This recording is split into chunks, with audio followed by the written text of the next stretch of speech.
Hi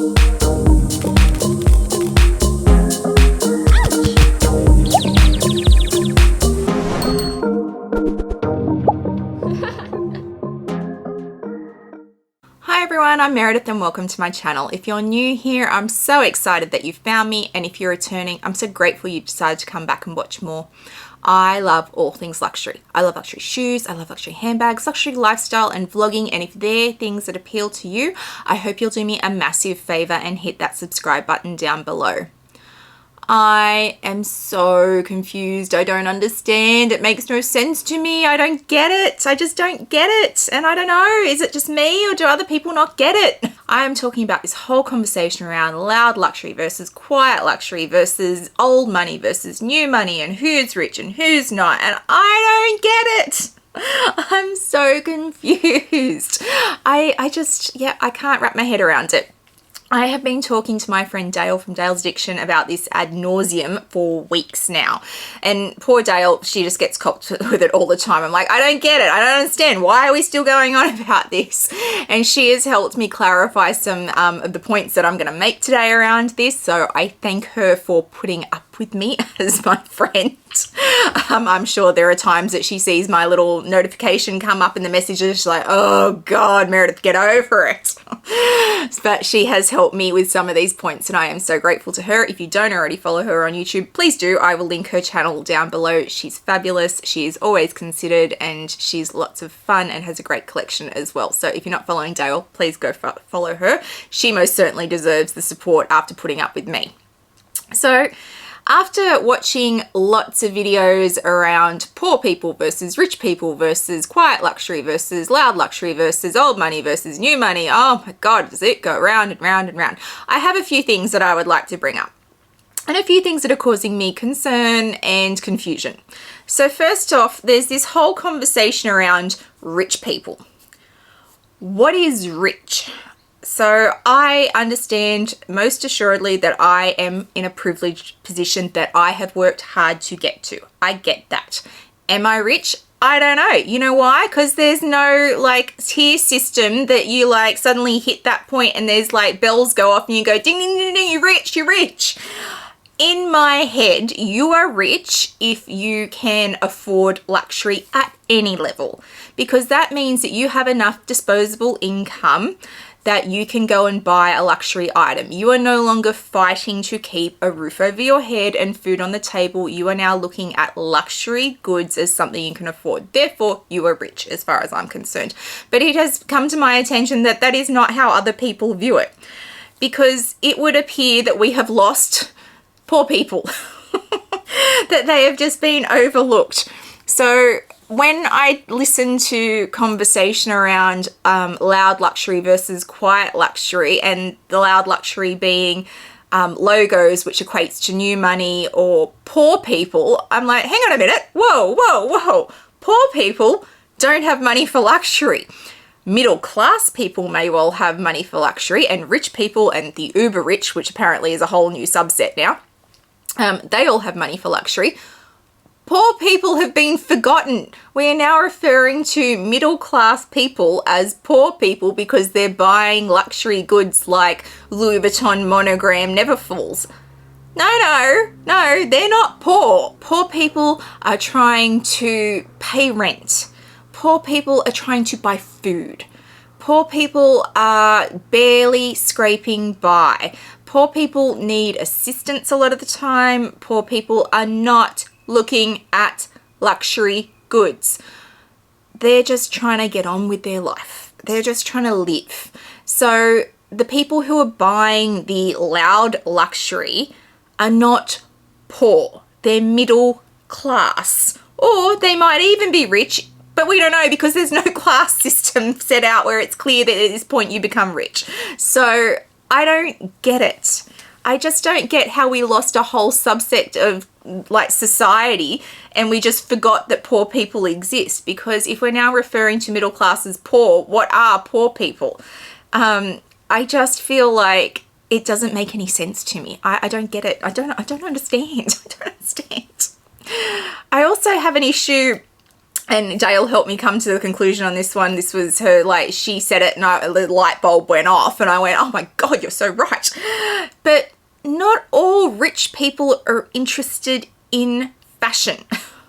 It seems to me this whole narrative around quiet luxury is built on rich people that we know are rich and what they wear. And clearly, if they don't wear logos, then rich people don't like logos. What if they just don't like fashion? What if they're not interested in what luxury houses are doing? What if they just wake up in the morning and want to go and buy a t-shirt?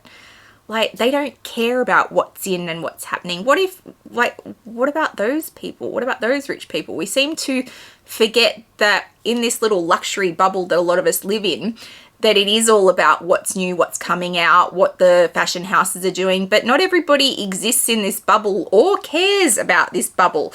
So I feel like these rich people are being pointed at and going, oh, look, that's what they wear because they like quiet luxury. Do they? Or is that just what they chose to wear because they don't care? So in Australia, the richest person in Australia is a woman. Her name is Gina Rinehart. She has $38 billion. She comes from mining money. Australia is a mining rich country. And she does not care about fashion. I'm going to hedge my bets on that one. I don't like to speak for her. I don't know her personally, but you know what? I'm going to hedge my bets and say that she doesn't care about fashion. When you see pictures of Gina Rinehart, and please go look her up on the internet, if you passed her in the grocery store, you would have no clue in the world that that woman has $38 billion. I don't think she cares because she has the money to go to any fashion house and say, please create me an entire wardrobe around what I want. And she's not doing that, I'm telling you.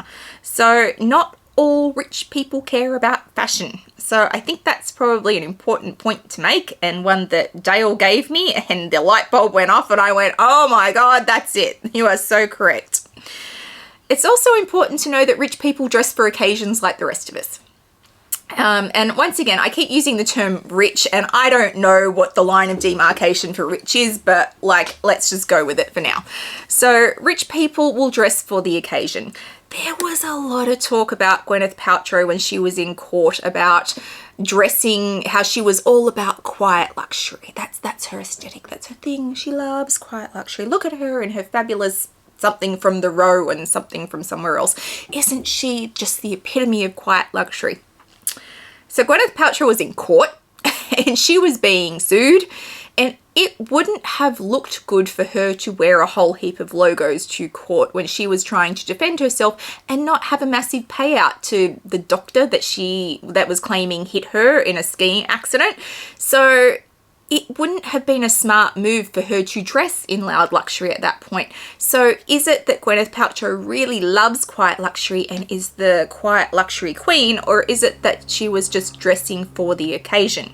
When she walks the red carpet and she has a fashion house dress her, you can bet your bottom dollar at that point she's all about the loud luxury because she's a representative of that brand at that time. She has to dress for the occasion. Like we all do. Most of us will dress a certain way when we go to our jobs because either we're required to wear that as a uniform or we need to present ourselves in a particular way. So it is no different for rich people or celebrities. A lot of people will point to Steve Jobs when he was alive. He wore the turtleneck. They'll point to Mark Zuckerberg. They wore very expensive basics, but they didn't scream luxury. That's because they represent a brand. So it does not sit well with consumers across the board when the person at the top of that company is outwardly loud luxury, because the consumer is sitting there listening to a presentation about the newest thing that Apple is bringing out that's going to cost thousands of dollars for you to buy. If the person presenting that information is dressed head to toe in logos and is ostentatiously rich, the consumer will not like it. They will push back against that. Why am I paying you $1,700 for my newest Apple iPhone when you at the head of the company is driving your Aston Martin whatever while wearing head to toe logos? It doesn't sit well. You don't, when you represent a brand, exude wealth like that unless the brand calls for it.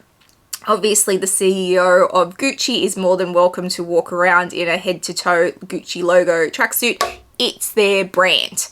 So the argument around these big business people being quiet luxury, even though they're rich, is skewed based on the fact that they shouldn't be getting around in loud luxury because it doesn't sit well for their brand.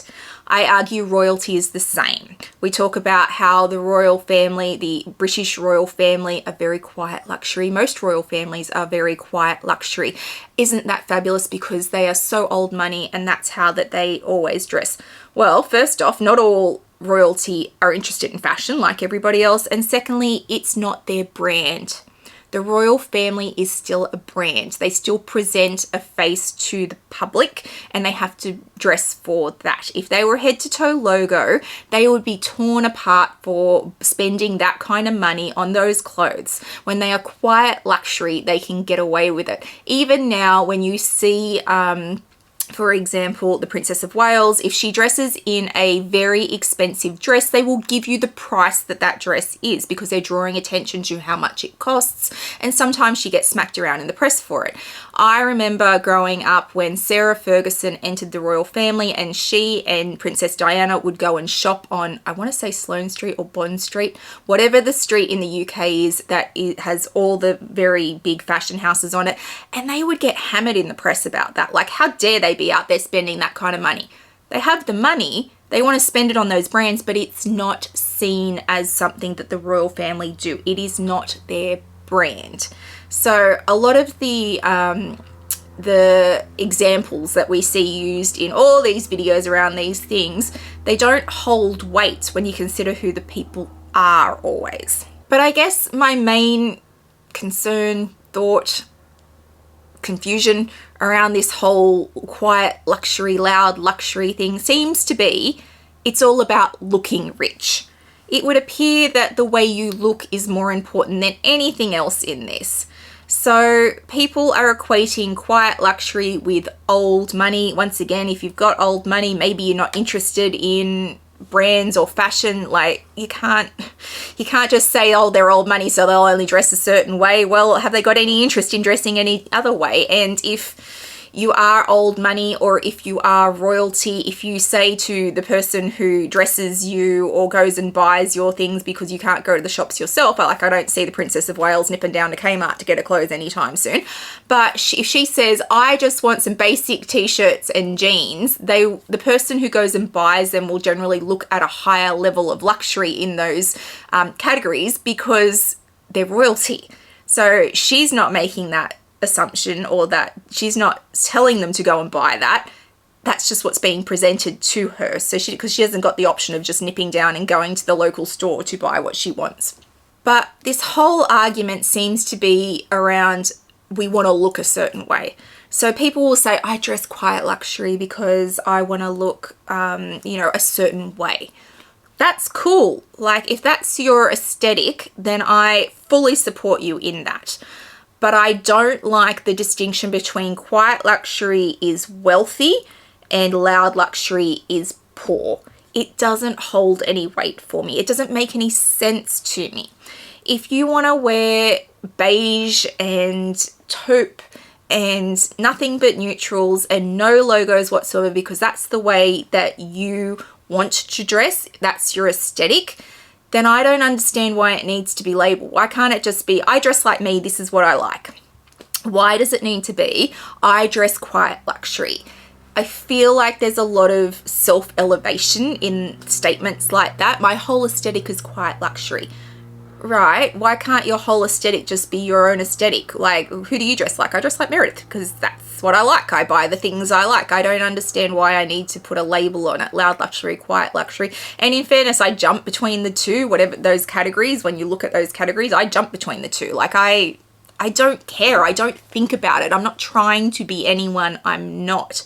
I have a problem when people are trying desperately to dress a certain way or meet expectations of how they should dress to look a certain way.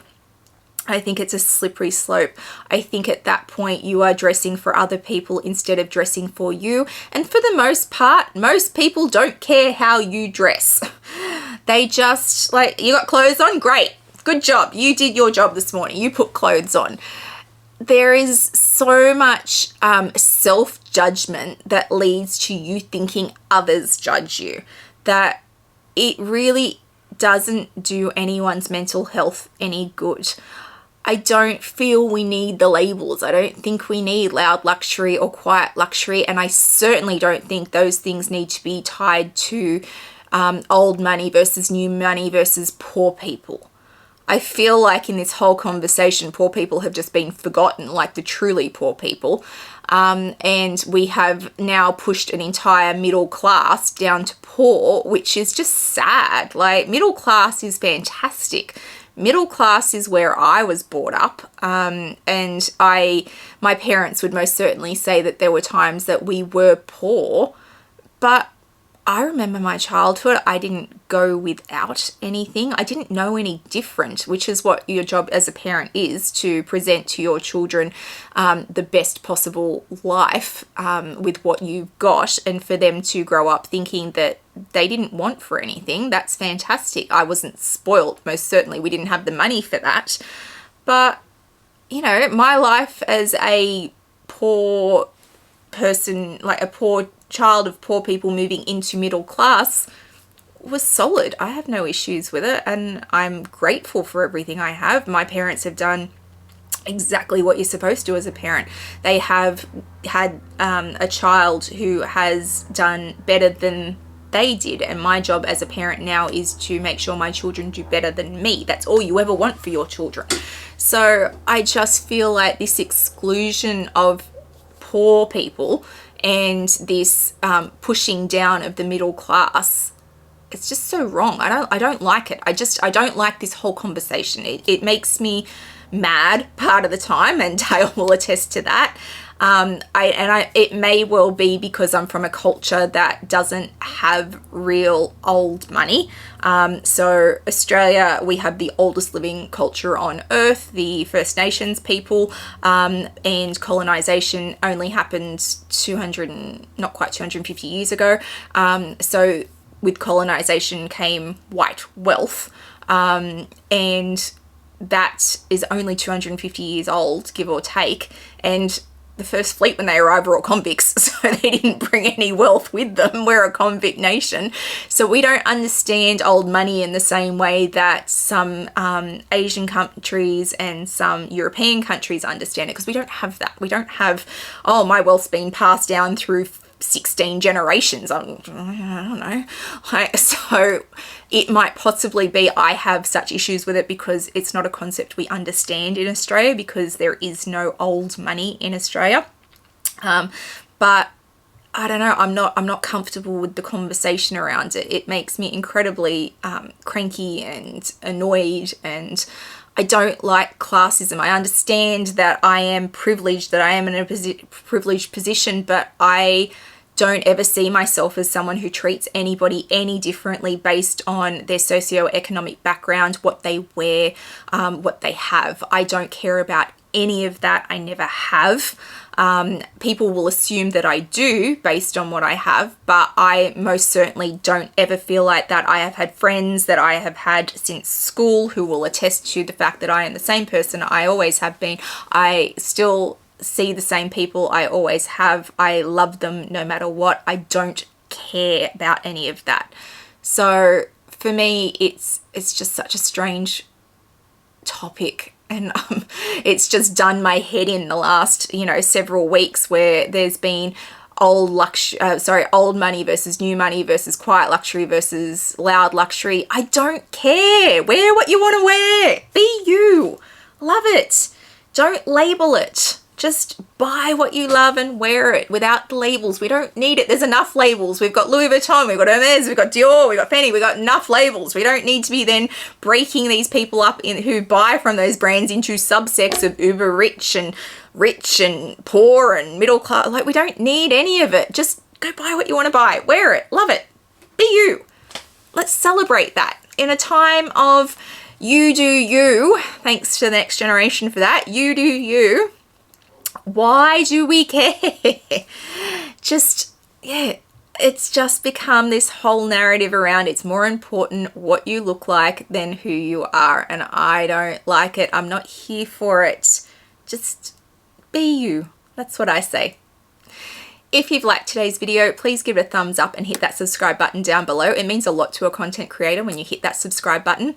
Please also hit the little bell notification so you know when I've uploaded videos, which is usually 3 times a week. I'll also throw up my Instagram handle for you so you can come follow me over there. I put lots up in real time, lots around my collection and my day-to-day life, so please come follow me over there. I hope wherever you are in the world today, you are having a fabulous day, and I'll see you guys in the next one. Bye guys.